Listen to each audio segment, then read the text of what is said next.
Thank you. मगर तुम ये सब मुझे क्यों बता रही हो? मैं इसका जवाब देना जरूरी नहीं ये आप गलत कर मैं समझ भी ढूंढता रहूंगा। नहीं समझती। मोहब्बत भी इंसान से क्या कुछ नहीं कर पाती। आगे यहाँ मैं रहती हूँ। बिल्कुल सही कमरे में आया हूं मैं।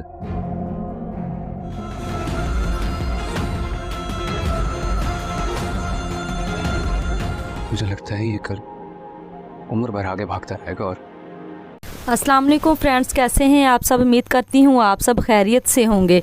ड्रामा सीरियल तेरी छाँव में की आने वाली एपिसोड में आप लोग देखेंगे सलार जेल से छूट गया है और वो वदीमा को ढूंढ रहा है। वदीमा को ढूंढने के लिए सलार वदीमा की फ़ोटो अखबार में छुपा रहा है और सोशल मीडिया पर भी चला रहा है, जहाँ तक वो दीवारों और दुआखानों सब पर इसकी फ़ोटो चिपका रहा है। ख़ुद भी रोड पर लेकर खड़ा है तस्वीर को। अगर किसी को पता है इसके बारे में वो सलार को बता दे, लेकिन इसके बावजूद सलार को कोई भी इन्फॉर्मेशन नहीं मिलती। लेकिन सलार इतनी आसानी से हार मानने वाला नहीं है। वो वदीमा को ढूंढ कर ही रहेगा। वदीमा को पाने के लिए वो ज़मीन आसमान एक कर देगा, लेकिन उसकी मोहब्बत को पाकर ही रहेगा।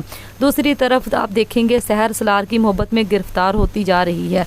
सहर अपने बाप से कहती है सलार को वदीमा के बारे में कुछ बता दें। सहर का बाप सलार को एक झूठी कहानी बनाकर कहता है, मेरे दोस्तों से मुझे पता चला है वदीमा को किसी के ने अगवा कर लिया है, शायद वो इस दुनिया में नहीं है। सलार बहुत ज़्यादा अपसेट हो जाता है। वो कहता है नहीं, मेरा दिल गवाही नहीं देता, मेरी बीवी अभी भी जिंदा है और मैं उसको ढूंढ कर ही रहूँगा। इस तरफ आप लोग देखें सलार का बाप उससे माफ़ी मांगता है और वो कहता है पापा इस तरह मुझसे माफ़ी ना मांगो, जो कुछ हमारे बीच हुआ वो अच्छा नहीं हुआ। सलार का बाप फिर उससे कहता है कि तुम घर वापस आ जाओ, तभी मैं मानूंगा कि तुमने मुझे माफ़ कर दिया। सलार कहता है कि नहीं, अभी नहीं आ सकता मैं घर, मुझे अपनी फ़िक्र नहीं है, वदीमा की फ़िक्र है, मुझे उसको ढूंढना है किसी भी हाल में। सलार का बाप उससे कहता है परेशान मत हो, सब कुछ ठीक हो जाएगा। दूसरी तरफ वदीमा मिर्ज़ा साहब के कब्ज़े में है और मिर्ज़ा साहब वदीमा से कहता है तुम सलार को जेल से बाहर देखना चाहती हो तो जो मैं कहूँगा वही तुम्हें करना पड़ेगा। वदीमा सलार की खातर सब मानने को तैयार हो जाती है। फिर वदीमा रात को मिर्ज़ा साहब के कमरे में सो जाती है। उसको भी पता नहीं चलता।